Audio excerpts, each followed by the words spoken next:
Hey guys, welcome again to the Carving Podcast. This is episode 6. Tonight we'll have a special guest with us, Mr. Daniel Clay. My name is Blake Lunsford of Lunsford Carvings. And I'm Thom from Daily Woodcarving. And we welcome you all tonight. The Carving Podcast is brought to you by the International Association of Woodcarvers. Go out and check out our videos on YouTube. We have about 64 videos out there and everything that has to do with carving.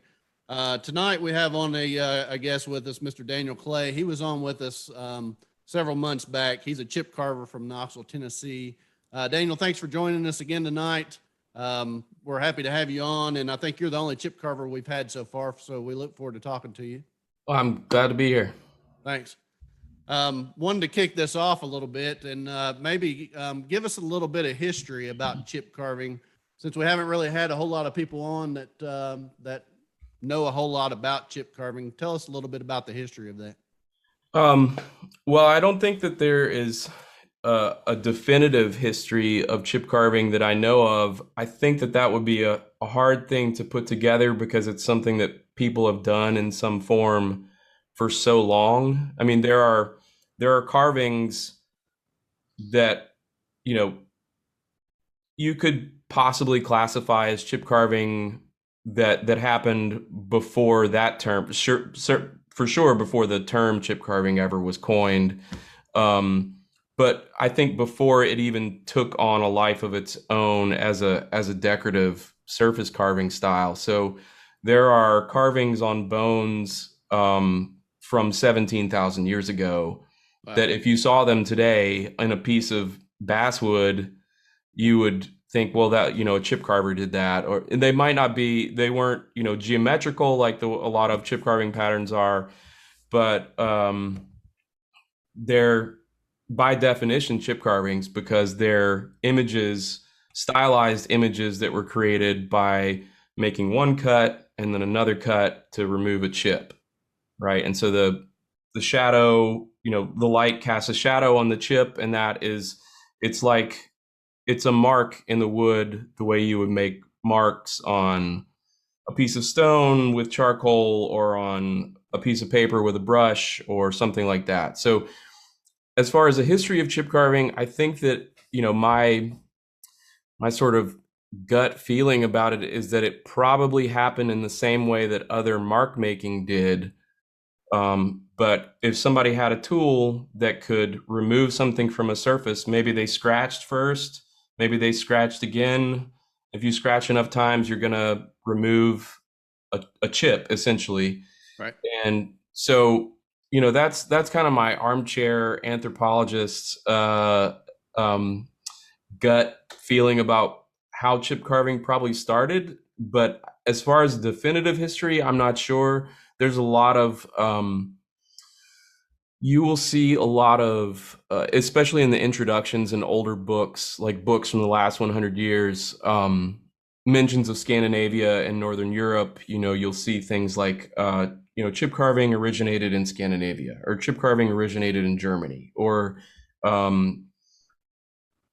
things like that. That's almost certainly not true explicitly. It's not like, that's not actually the whole story, I think. Right. There are chip carvings that go way back in multiple mediums. So there's chip carving in stone from the 1st century in Jerusalem on Jewish sarcophaguses and ossuaries, and but it exists all over the place. And I think it probably exists all over the place for the reason I said before.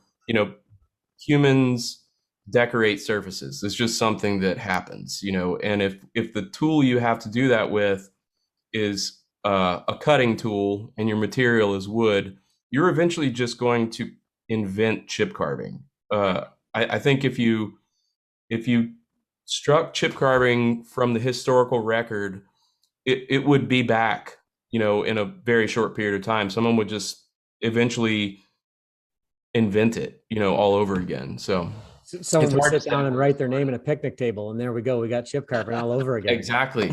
Yeah. I mean, every school kid with a penknife who's sitting at a wooden desk eventually sort of discovers it. So So staying on a little bit of the history topic, what's your history? Where did woodworking come into your life, and chip carving or carving? Like, when did you begin that?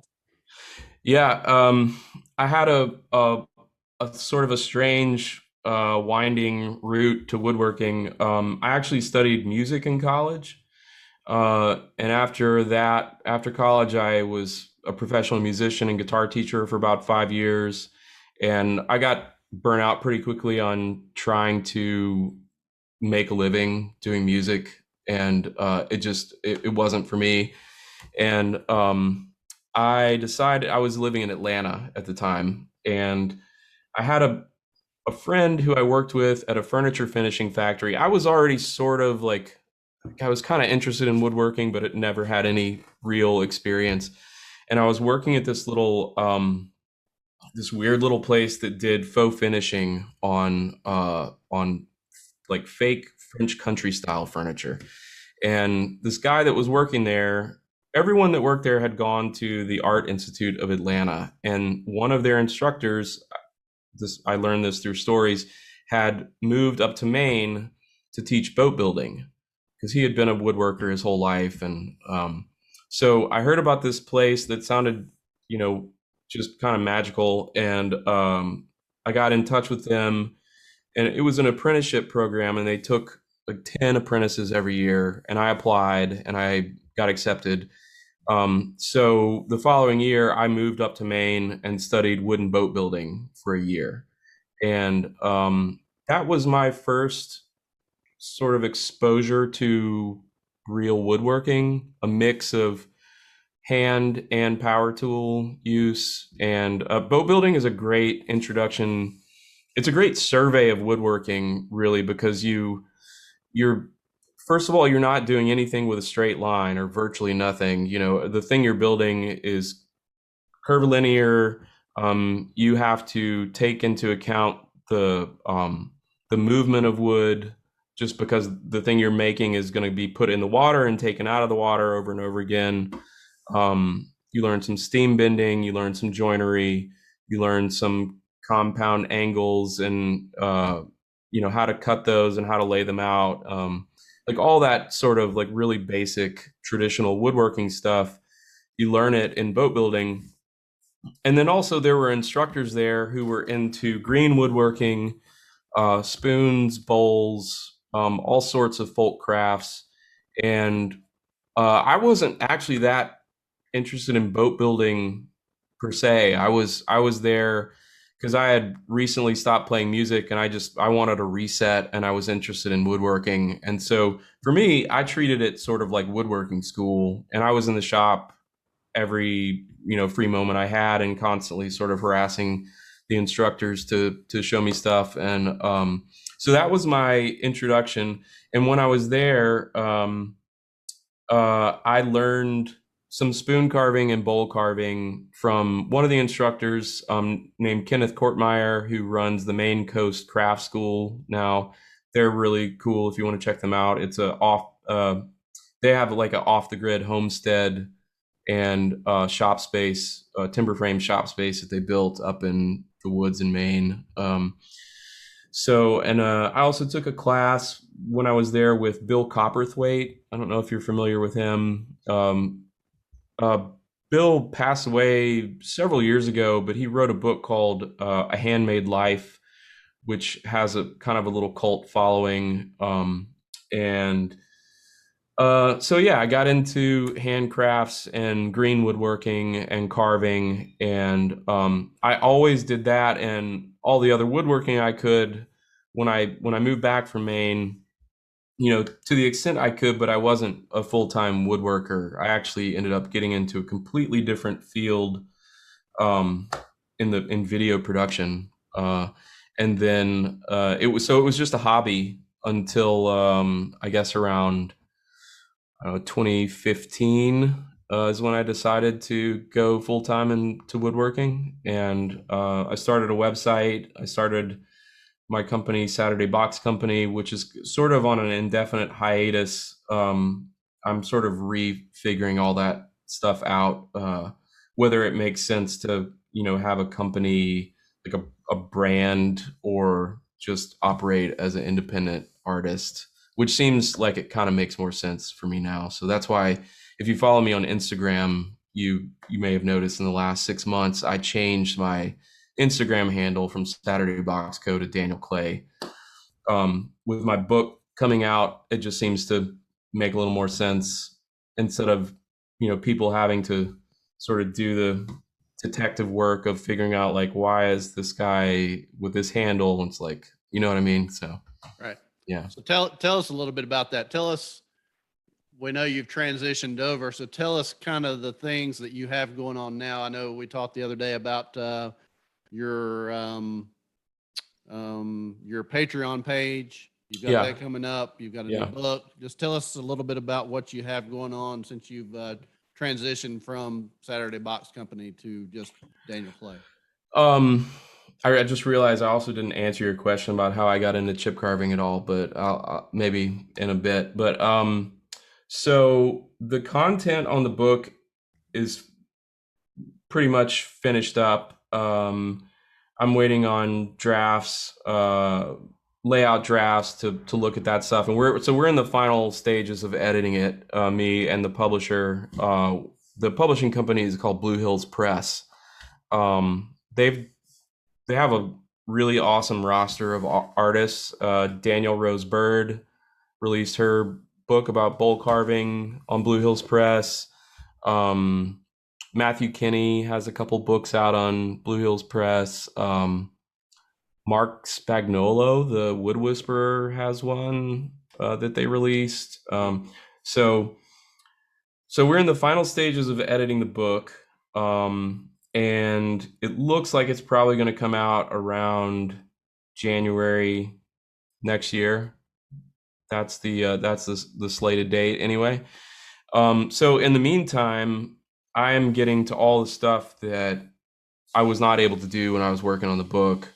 And one of those things is sort of setting up a way to supplement the book going forward. So people used to release a how-to book, and they would maybe release an accompanying video or DVD or something. And so to my mind, it makes sense to do that online nowadays, and also to do it sort of in real time, where I can be a little bit more interactive with people, not just through Zoom. I've done some Zoom teaching, but the reason that I started the Patreon page was because I feel like there are some, the Zoom thing, when you're teaching through the computer, through cameras and a microphone, it's meant to imitate, in-person interaction, but that just doesn't translate when you're doing handheld, hands-on stuff. And so I actually feel like in the attempt to imitate in-person classes, the Zoom thing actually sells everyone short a little bit. So how do you make up for that? So in my thinking, like, instead of just trying to imitate in-person classes, it makes more sense if I can, really embrace the medium at hand and offer more than just a camera looking at me right now. So I do want to incorporate some of that stuff into the Patreon page, but the thing that the Patreon page and subscription services allow you to do is to sort of move at the same pace with whoever it is there with you and is interested in learning. And I can share all sorts of things that I wouldn't necessarily be able to do through a Zoom meeting, and they can look at it in their own time. So videos, they can come back to it, they can pause, they can watch it over and over again, they can download patterns, they can read blog posts and see sort of what I'm doing day to day, all that stuff. So that is very attractive to me in turn. If I'm going to be communicating with people all over the world and online, I would rather it be, use the medium in the best way possible. And so I feel like just doing online classes it doesn't really do that for either me or the people who are wanting to pay me money to show them how to do things, So I feel like it's a better value for everyone. That's one of the reasons I moved to it. And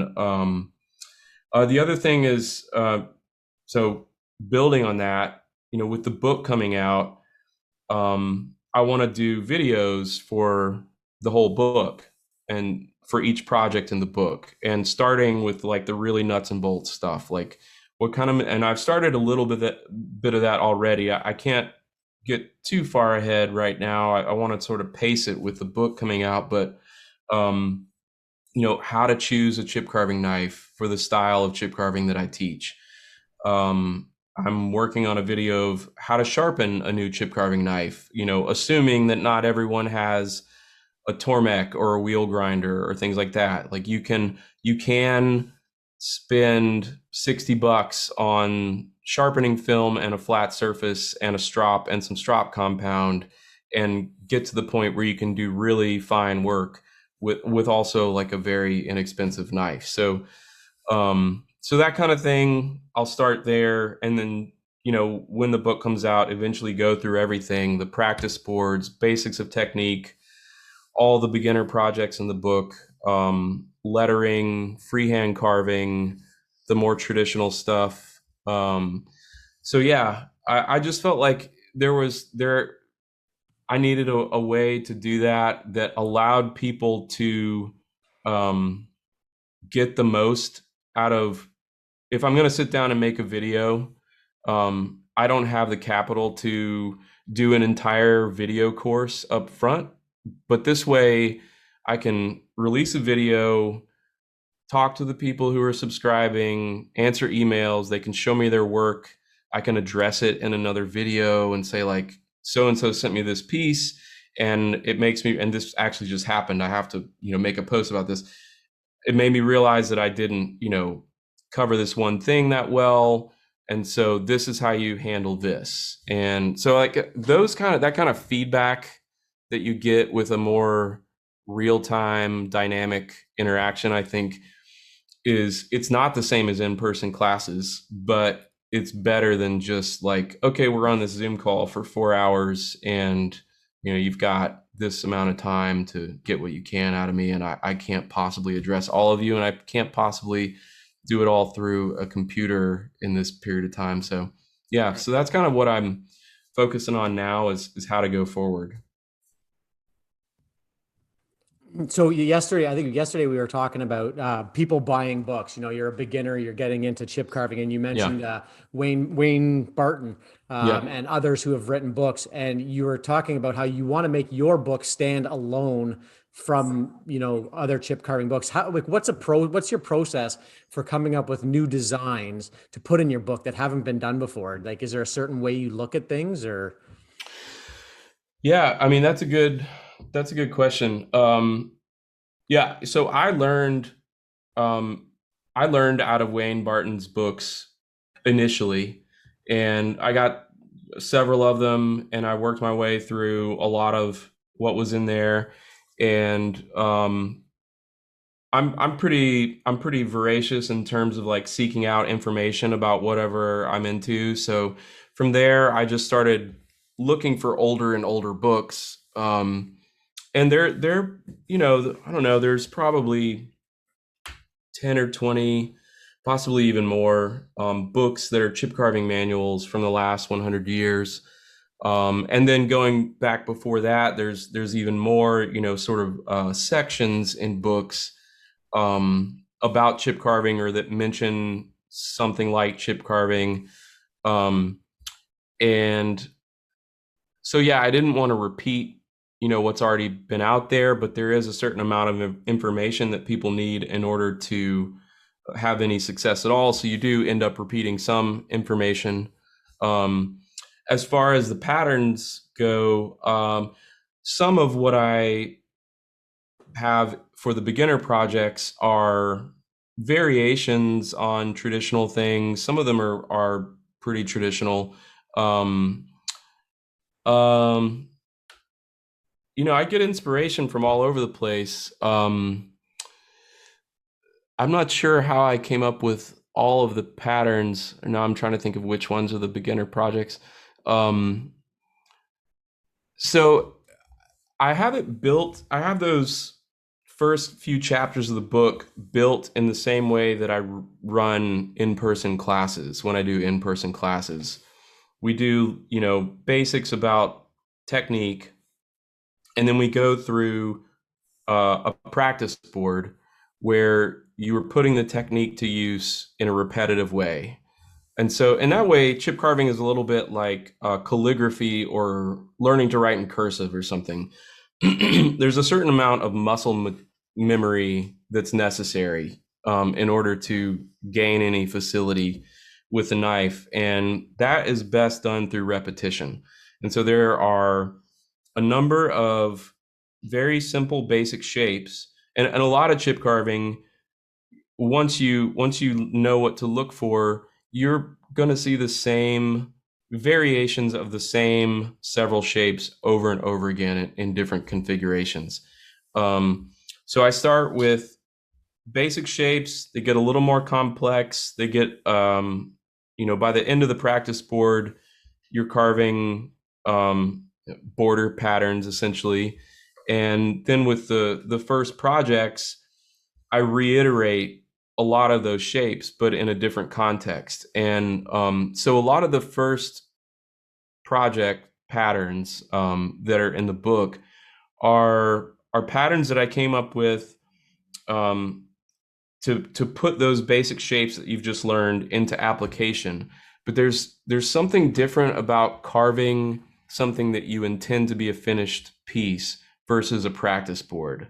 There's a little bit more on the line because you want, you have this desire to finish this thing and for it to not look like crap, right? So you have a little bit more pressure, but it's still repetition of that same basic technique and those basic shapes, but in decorative pattern form.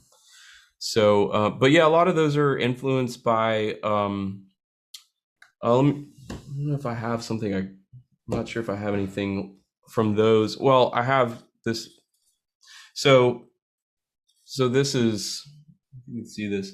This is by no means traditional, but it is using all the chips in this piece are the very first chips that I teach people to carve, that little 3-corner chip, the little triangular chip.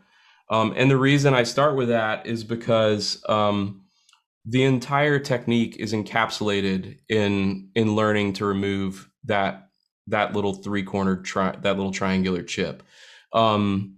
As far as the inspiration for this image, it was actually Bob Ross, who I used to watch growing up as a kid and still love. I just thought it would be cool to do, because there's this, he has this whole like mystique and behind him now, but just thinking about teaching people to do things on their own, teaching them a technique and an art form and making it accessible made me think of him. So I wanted to do something using the very first things you learn to carve, but sort of as a little homage to Bob Ross. Nice. So I get inspiration from all sorts of places, but yeah, that's one of them. So I think, sorry, just to, and if people want to see, I think if you go back, I just looked on our YouTube a year ago is when you came on. You were doing those chips and some of those cuts on our videos. Yeah. So if anyone wants to see those, sorry, Blake, just wanted to throw that out there. That's all right. So besides the book's coming out soon, I guess. Are there other articles or anything else that you've done that's been published that people can find your work? So I did a couple years ago, I did an article for, I guess it'll be 3 years this December for Fine Woodworking magazine.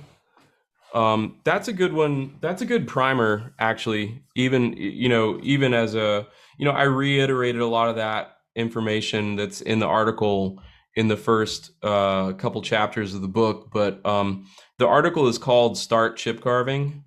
And it is exactly that. It's the the basics boiled down into, a 6 or 7 page article, from how to sharpen the knife to what kind of wood to use. And then I designed a practice board especially for that. Yeah, that's a good one. I think you can download that practice board on finewoodworking.com as well. Nice. Yeah, I saw that article earlier. I'm going to throw the link in the in our description so people can find it. It'll be out there. Yeah. And when the book is released, will they be able to buy it from you, or is it just from Blue Hills Press? They'll be able to buy it directly from me. Yeah. Okay. And I've just been receiving a few emails and messages from people internationally asking where they can get it. And as far as I know, it will be available on Amazon.com. I think that goes for international orders too. I'm not positive about that, but pretty sure. All right. Well, I'll have all your information linked to your website, everything, so people can find you from this podcast and the last one you did with us. But just about your staying with the designing a pattern, like say someone comes to commission you, and I've seen some of your work where it's like, I think it was a large dresser and you did a bigger piece on the 2 doors, I think it was. Mm-hmm. Is that right? Mm-hmm. When you go to start a project like that, and you're talking about repetition of different shapes within each other to make different patterns, do you sit and draw that whole thing out like from your mind, or like how does that work out? Like, it depends on the project.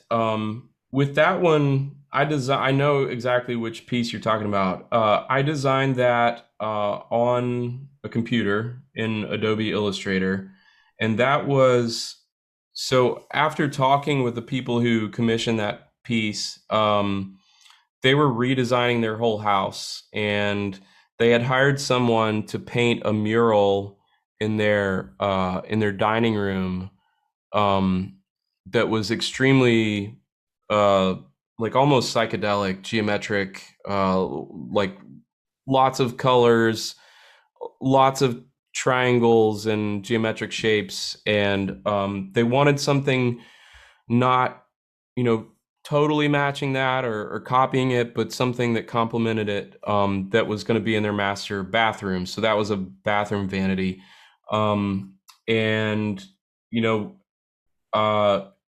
I'm always looking at just any number of things, from like museum websites to art auction websites, folk art auction websites, but also science stuff and biology and nature. I mean, I've just always kind of been the kind of person who goes down rabbit holes and who knows where I'll end up, but I tend to, I wonder sometimes if it's an influence from music, and studying music. There's some affinity there, I think, between designing geometric patterns and music for sure. But so one of the things that I was into at the time was I was reading about this guy, Roger Penrose, who's I think he's still alive, a physicist, and he discovered or developed, I guess, this system of geometric tile patterns, so repeating geometric shapes that have very specific qualities to them. And I saw them and I was like, oh man, those are already chip carving patterns, essentially. They're groups of triangles and trapezoids. And so I took one of those and altered it in the computer, and but sometimes I don't start in the computer. Sometimes I'll start by drawing by hand, or not drawing at all. I do a fair amount of freehand carving where I'm essentially just doodling. When I mill wood to carve, I usually have like a few boards laying around that just end up getting carved with experiments and things like that. And so sometimes they start like that, or sometimes I'll see something really traditional that reminds me of something modern, or vice versa. and I'll try to marry the two in some way. I mean, that bathroom vanity carving, I guess, in one way is an example, like just the idea of a rosette, decorative rosette being the centerpiece of something is not a new idea at all. And that, I mean, it doesn't look traditional, but putting a circular pattern as a centerpiece of a larger piece, is a traditional design decision, so yeah, so it's really varied. Yeah, it happens all sorts of ways. How many hours would go into a piece, something like that? Not at the joinery and like just the Right. chip carving piece alone. Um, that one, I don't know. I think I probably, not including the design time, because there were a couple different iterations of it before the clients, liked it or what they decided on. And but the carving itself, I don't know, 3 days maybe less. We The talking thing like about three chip eight carving is hour it days? goes, what's that? Are we talking 3 8 hour days? What kind of No, probably not. Um, I know that one looks complex, but it's actually a really simple carving because it's all the same chip over and over again, right? right? So, and chip carving goes pretty quickly. Um, in the grand scheme of surface carving, it progresses along pretty quickly, especially if you can figure out ways to um, do what I call batch cutting, where if you have the same chip in the same orientation or similar orientations to the grain in a given area, you can do all one cut along in that group of chips, and then turn the piece and do all the other cuts in that group of chips, and then all the relief cuts in that group of chip, just for example. So yeah, I mean, I know that I took my time on that piece because I wanted it to be as perfect as possible, being that it was like the centerpiece of this special piece of furniture.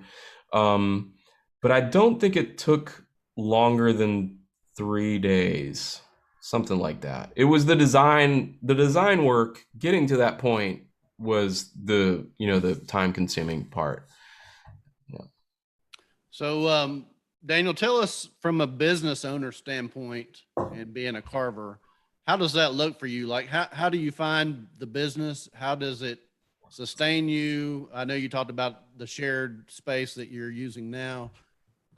We've got a lot of people that tune into these podcasts and stuff that are interested in being an independent artist, Yeah. making a go at that, being their profession, but they're always wondering, well, how, what does that look like? So what does Yeah. that look like for you? It looks like teaching until someone asks you to write a magazine article, and then doing that more until they ask you to write a book, and then you start a Patreon page. Um, I don't make a lot of money from the carvings themselves. I get occasional commissions.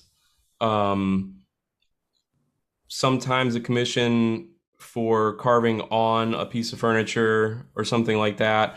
But I still work as a independent woodworker doing all sorts of things. Some of them are not fabulous, and you will probably not see them on my Instagram page.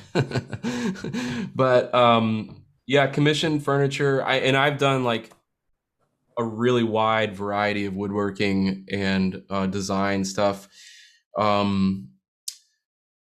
I've built a couple custom wood fire saunas. I did like a small timber frame pergola a couple years ago. I do pieces of furniture that don't have any carving on them whatsoever. I make, and this is sort of on the back burner for the time being, but probably going to come back at some point on the Patreon page in the form of tutorials. But I also make shaker boxes and bent wood boxes. Right. We'll occasionally do markets and sell those at the market.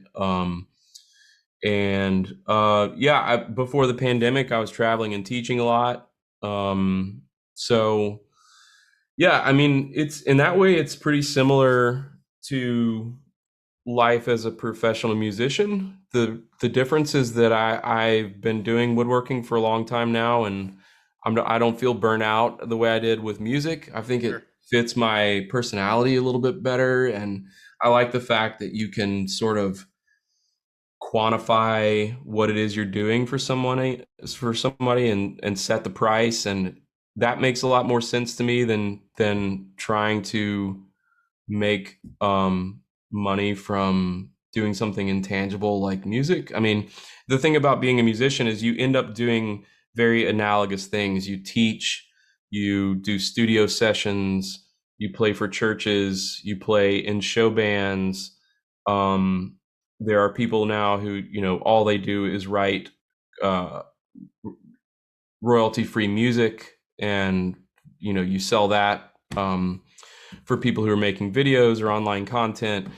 So and the professional musicians that I know who are longtime friends, all of them still do all these things. So it's very similar, I think, to being an independent artist and a woodworker, unless you get, like one gig, like you end up teaching somewhere, I don't know, at a university or Aramon or Pinland or something. I don't even know if those are full-time jobs for those people, but just unless you embrace one thing that can pay your bills, you are going to end up diversifying and doing lots of different things. In my experience, I think that there are people who have like really found their niche and it's taken off for them. But most of the people I know, they do all sorts of things. Even authors who are household names with woodworkers. I was talking to a guy who has now a successful design business where he's making very idiosyncratic hand carved furniture. And I won't mention his name because I haven't talked to him in a while. I don't know if he would want me to or not. He probably wouldn't care. But when I talked, I called him up specifically to ask him that question, like, how did you get here? Yep. And he's like, I refinished doors, I hung cabinets, I made kitchens, I did all these things that you do to make money as a woodworker. And like people eventually started buying these pieces that I was doing, and that took off. So I hate to disappoint your audience. I don't have a turnkey answer for them on that. I'm not sure that anybody does. So yeah, just hustle. And if you don't like hustling, then maybe I don't keep it as a hobby. That's one of those things though, right? It's like if it were easy, everyone would do it, right? So it's all about the hustle and the grind to get to where you got to go, right? Yeah, totally. Yeah. And the difference for me now, it's like such a clear difference in hindsight. Like I didn't like that hustle in music. I just wanted to play music. I kind of enjoy it in woodworking for a lot of different reasons, but yeah. Well, it's a labor of love sometimes too, right? Like for sure. Like so many of the woodworkers and the carvers that we've spoken to lately, it's all about the love, right? And so a lot of them are, students of their craft, and they are till the end, right? Yeah. But then that's wood carving. When you talk to people, they just get their hands on the wood and that's it, right? And you were talking about the place where you work, when the collaborative space. It's just one of those things. It's magical, right? Like you get there and there's just so much creativity flowing through that room, probably, right? Like You ever work with any of those guys on any collaboration pieces, like in that space? Have you ever done any big collaboration pieces? Yeah. Let's see. Well, a lot of that stuff happens pretty informally. We're all pretty good friends, and we all have a different. So I don't remember if we talked about it in this before we started recording. So just to give everyone a background, I have a shop space in a larger shared shop in Knoxville, Tennessee, and there's a core group of about 5 people there, including me. 5, 6, I guess, something like that, who are all independent woodworkers and furniture makers of one kind or the other. And we all came sort of from different backgrounds. So the guy who started it has been doing furniture for a long time. And one of the guys was used to work, he was an engineer, worked for a company that was contracted by the shuttle program in Huntsville, Alabama, to work on parts of the internal parts of the space shuttle. So he has an engineering background, or I guess industrial design background. There's another guy who does have an engineering background, like a mechanical engineering background. There's a metal worker whose background is in fine art and sculpture and ceramics. So we have a wide range of talent there, but we're all doing, to some degree, we're doing commercial custom furniture now. And so when somebody has to do something, or they have a project, it's like, I'm not sure what I'm going to do on this, we inevitably end up, talking at breaks or whatever at the end of the day. And we have like a cleanup time every Friday, and then hang out for a bit after that, for beer time. And so a lot of that collaboration, it might not be explicitly collaborative, but we're always constantly bouncing ideas off of one another and helping each other solve problems, and then hiring each other sometimes. So sometimes the collaboration happens in that way. So if someone has, they need like a surface decorative element to something they're doing, they might either ask my opinion or maybe hire me outright. Or if they have, like I have like a good amount of experience with milk paint. And if for some reason their client is like, well, we really want this thing milk painted, and they've never done that before, so they'll either hire me to do it or ask my opinion. So there's that kind of collaboration. And then there have been, I don't know, a handful of projects that I've done with some of the guys. One of them, so my friend Alex, he and I designed this dining room set. This is such a weird rabbit trail of a story, but there's this thing in Knoxville that someone tried to start. It's a resort that is fantasy themed. So I won't say the name of it, but think like a cross between like a summer resort and like Lord of the Rings, and so you can go like stay in a Hobbit house, right? So and they hired various makers from around Knoxville to create prototype pieces for these places. And so we ended up doing the dining room set for this Hobbit house. So that was an example of a very weird, idiosyncratic collaboration that Alex and I did together. But it looked, our inspiration for that was arts and crafts, craftsmen, early Deco and Nouveau furniture. I guess especially the Art Nouveau stuff that had like a lot of curves and sort of I don't know what the word is, but yeah, I mean it could have it was like somebody took a Gustav Stickley dining room set and just threw like a curve filter on it, So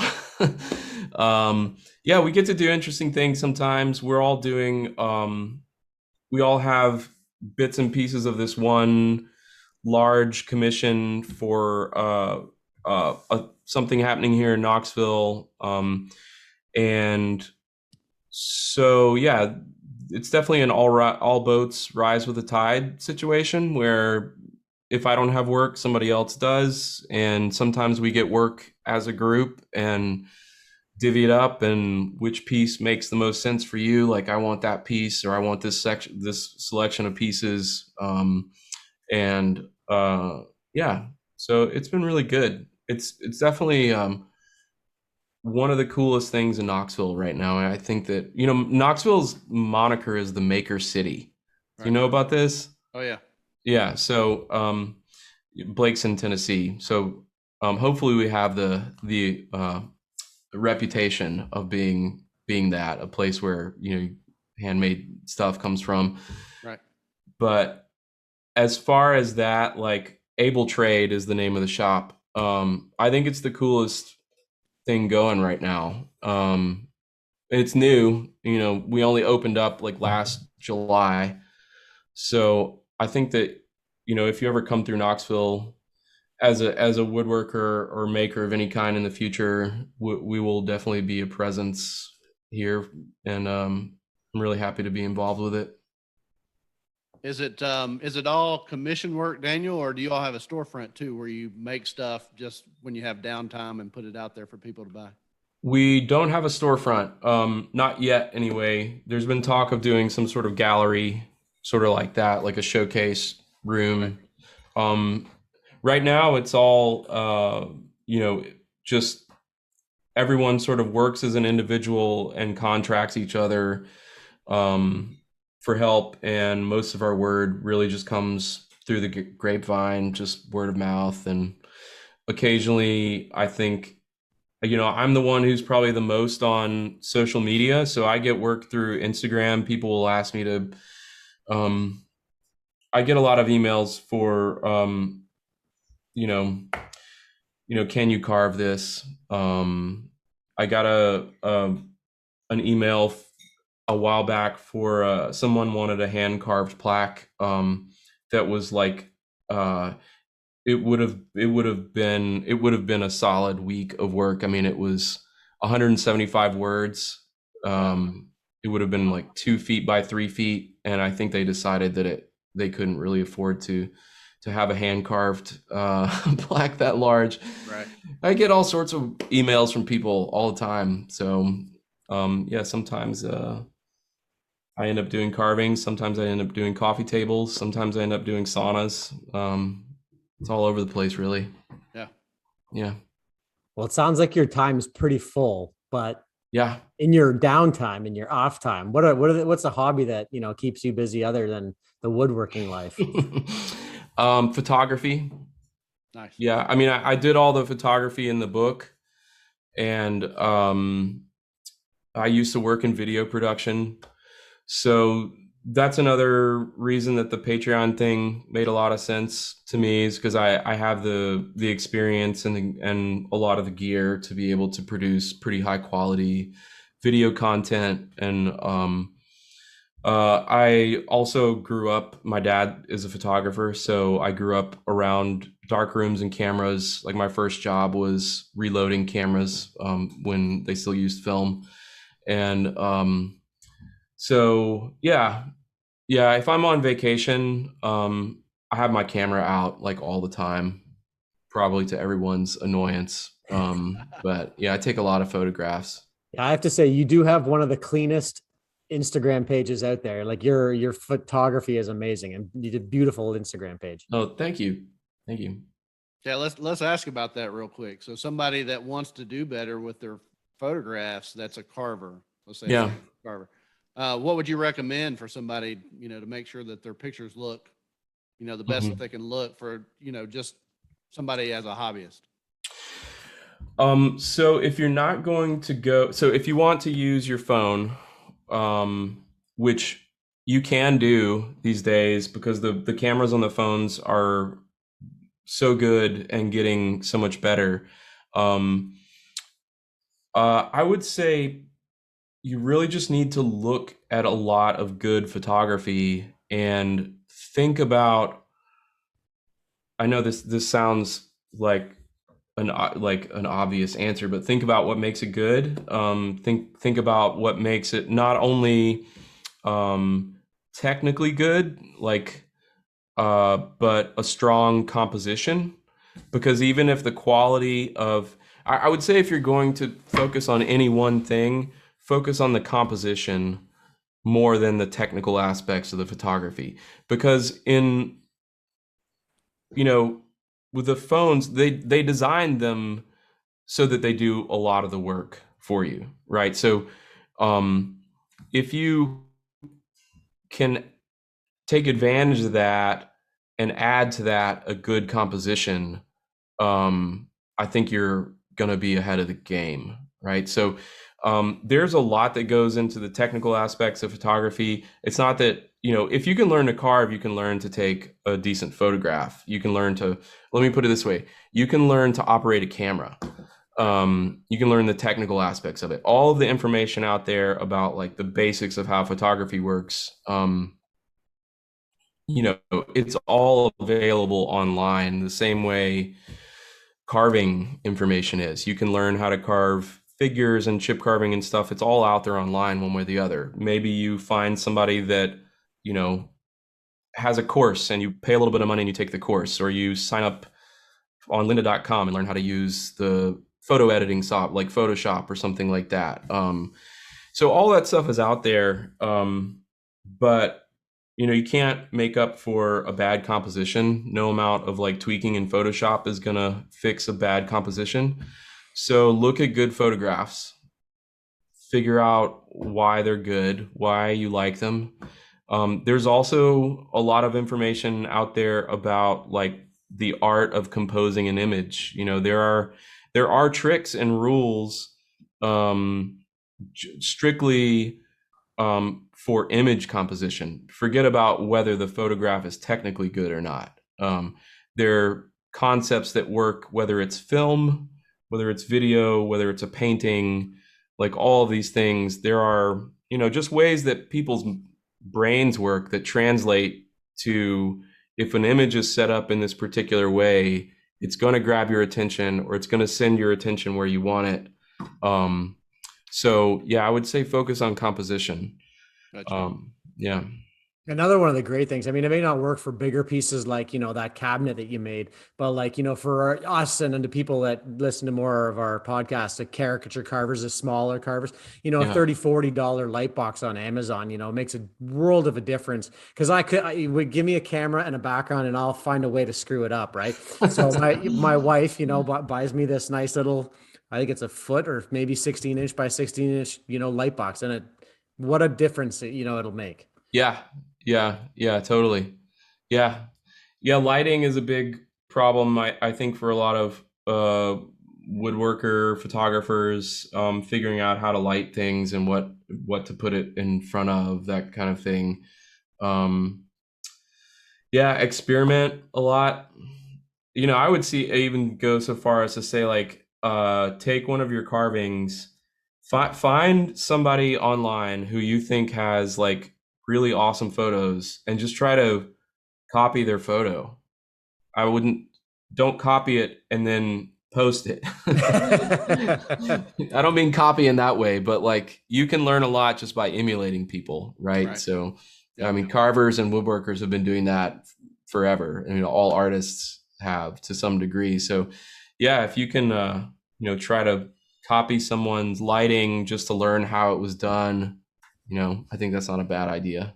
Yep. No, that's fantastic advice. And, it would probably work the same for carving and techniques, right? Like, try to emulate how somebody holds the knife, like watching your chip carving, right? Yeah. Hold the knife like you, because maybe it feels weird in your hand. Well, what's he doing that's different, right? So it's right. Those things. It's not copying outright exactly what someone's doing. It's trying to emulate the techniques and stuff like that. I totally agree. Yeah. And on the same topic, do you have any advice for a new beginner chip carver, someone who wants to, get into it and write their name, that sort of thing? Right.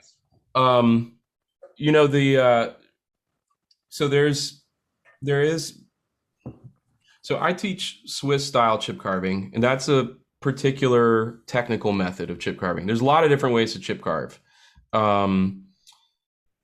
It depends, in part on what tool you're using and the material that you're carving, right? So you can chip carve white oak, but you're not going to do it with a knife. You're going to need a chisel and a mallet. You can chip carve stone, with the style of chip carving that I teach, Swiss chip carving, that is all knife-based chip carving, and it's been done in a number of woods. Probably the The most popular wood is basswood or linden. I think they call it lime wood in the UK. And it's soft. It's, well, this piece that I showed you earlier. So it has, virtually no visible grain usually. That kind of depends on the piece of wood itself. There is basswood that has visible grain.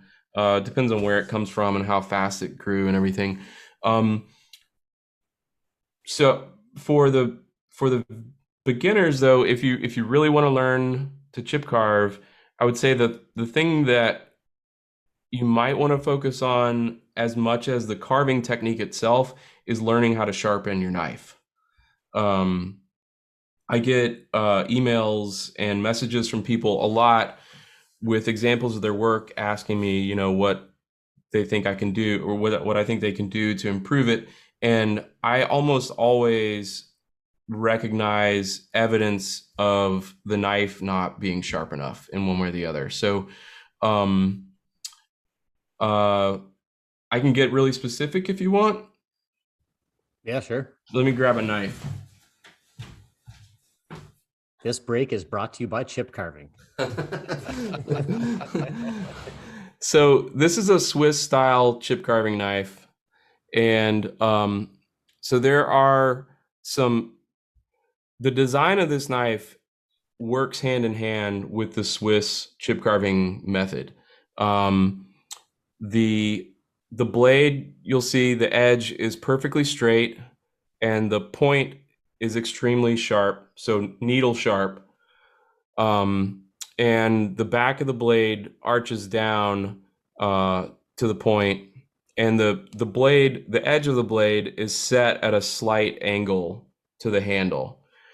And all of those things work with the technique. Let me see if I can just improvise something here real quick.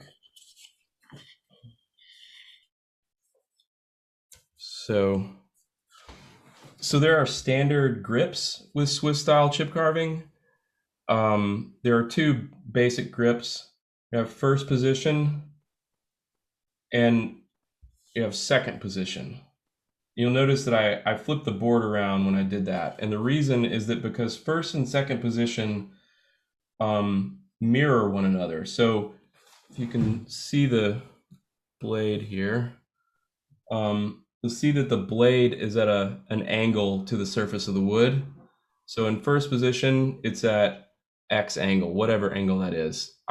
It's probably it's around 55, 60 degrees, something like that. I know that from experience, but so in second position, the goal is to mirror that angle.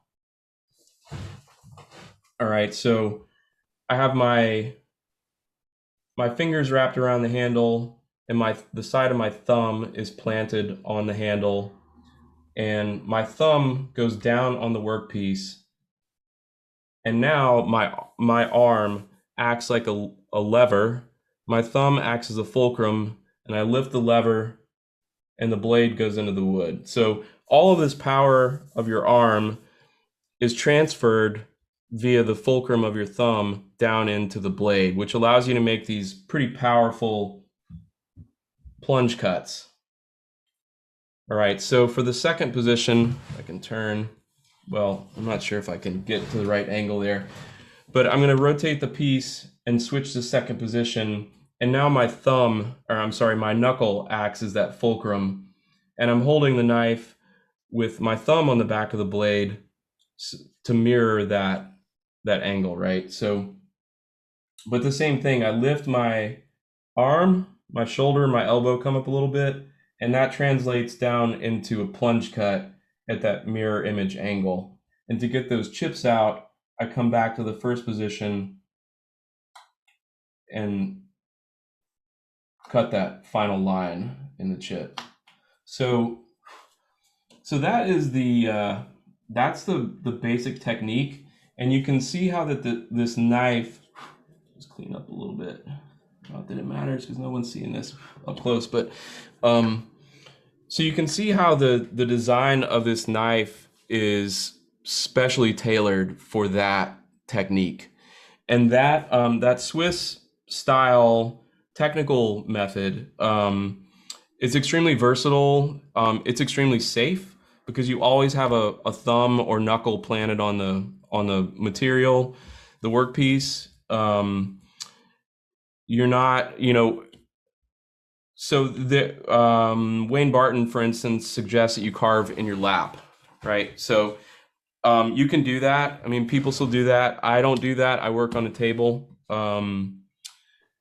You probably will get like a little bit, you can almost certainly get like more leverage with the piece down here, but I just like the stability and the safety of working on a table. Especially when I teach, I start everybody off on a table, and in class, no one ever carves on their lap. It's not wrong. It's just a different way of doing it. If you prefer to carve in your lap, carve in your lap. But you can do good work on a table. So back to sharpening. When you sharpen, these do not come out from the factory in any way that you can use them. They're useless from the factory. So what you will see I don't have a brand new knife here, I would show you, but what you see when the knife is not sharp enough is that instead of those cuts cleanly severing the fibers, they crush the fibers. So the edges of the chip pockets. So I just removed chips. These are chip pockets. And that's a term that I stole from Charles Hayward in his one of the pieces of writing that Lost Art Press published. He goes over chip carving, and I think it's a good term. Anyway, so you'll see at the edge of the chip pockets, the lines are not clean. They sort of like are crushed down into the chip. If the tip of the knife is not needle sharp, your cuts won't intersect cleanly, especially down at the very bottom of the chip pocket where they all come together, where you want a nice, clean little point. You're going to get just kind of a mess down there, or it'll leave waste. If the knife is blunted or the tip of the knife is curved at all, it's just really hard to get all of the waste out of the bottom of that chip pocket. So the knife is very thin. You want to get a good thin knife. The knives that I use are made by File. They're not expensive. Also, I don't have any stake in File. No one's paying me to suggest File knives. I just use them because they're not expensive and they're nice and thin. They hold an edge pretty well. I tend to blow through them because I do a lot of carving. So as you sharpen, the knife gets a little narrower and narrower and narrower.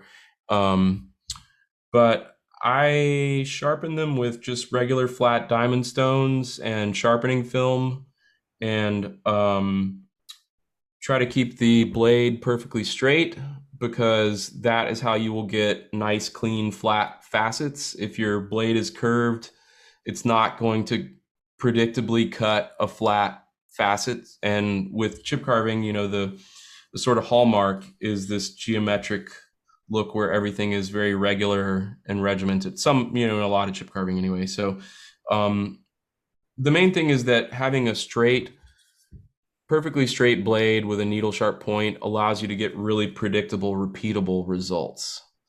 So those are the things you want to focus on. You want to get a decent polish on the side of the blade. And then the edge itself, of course, just needs to be really sharp. So if you're sharpening, you need to be turning a burr, if that is familiar to everyone. If you don't turn a burr, you can't be sure that, the sides of the blade are meeting at a perfectly sharp edge. I take brand new knives through about 7, 1, 2, 3, 4, 5, 6, about 7 grits to get a pretty decent mirror finish on the sides of the blade. You want the sides of the blade to be nice and polished, because it allows the knife to slide through the wood. if there are mill marks or scratch marks on the side of the blade, and it doesn't have to be a perfect mirror, but like I get it pretty shiny. But if it's not, it will create drag, which means that you're going to have a harder time carving.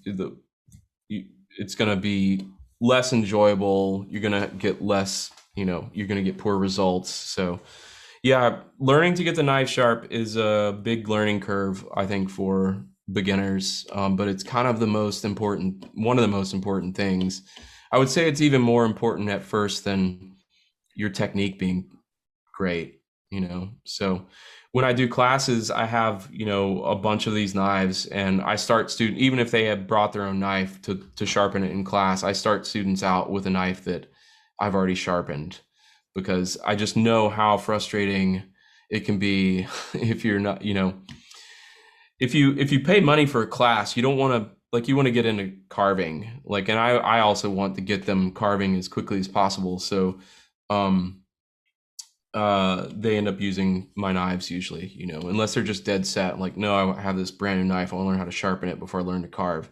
There are some folks who prefer to do things that way. So it's a good thing to learn how to do.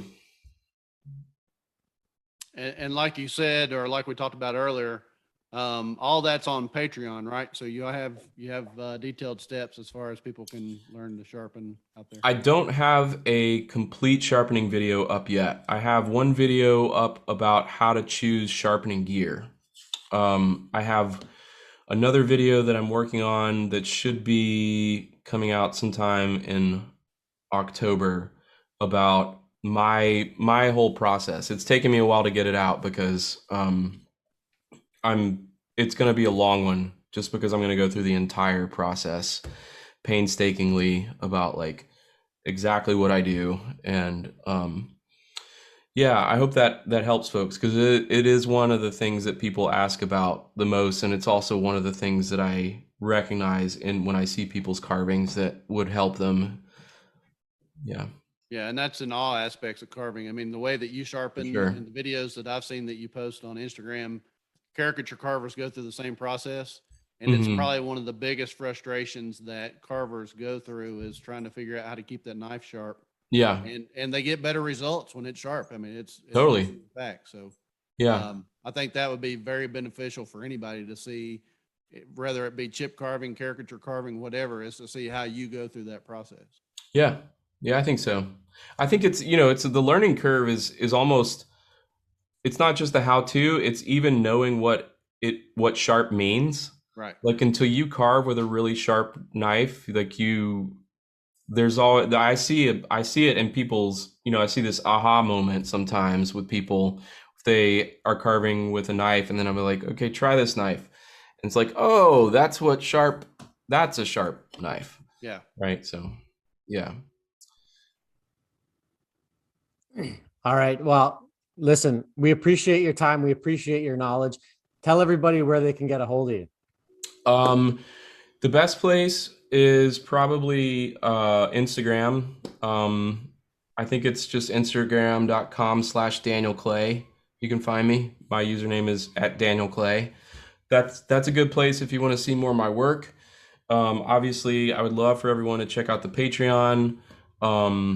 It's there's right now I have 2 tiers you can sign up for that are really inexpensive. And if you're already an accomplished chip carver, you can get patterns every month. I'm releasing like at least one new pattern. And again, like, I'm trying not to repeat things that people have already done. So I'm working hard to like amass, pattern, like translate patterns that I've seen in photographs from out of print books and like in museums and things like that, just to sort of increase the library of things out there, So, and then the other tier is videos. I do at least 2 videos every month of pretty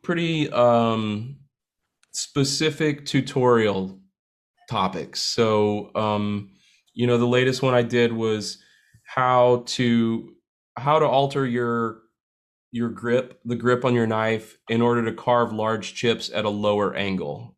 like really pretty specific stuff that I think are good. I'm trying to balance it between what I know beginners need and what I know, more experienced hobbyist carvers are going to want to know, like to improve their carvings. And so it's a mix of things.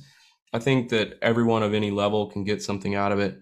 And I'll be growing it. So there's going to be more, and eventually it will be the outlet for all the tutorials I do about the projects in the book. Well, Daniel, we love your work. We appreciate you coming on and visiting with us tonight. I think all the information you've shared has been very beneficial, not only to chip carvers, but to all carvers out there. So thanks for coming on and sharing with us. And again, thanks for coming on with the International Association of Woodcarvers a year ago. It's my pleasure. We appreciate the support, and everybody who gets the opportunity needs to go out and check out Daniel's work at Daniel Clay on Instagram. On behalf of the International Association of Woodcarvers, I am Blake Lunsford of Lunsford Carvings. And I'm Thom Bate of Daily Woodcarving. And this has been episode 6 of the Carving Podcast. Again, Mr. Daniel Clay, thank you very much, and we'll see you soon. Thank you. All right, thank you.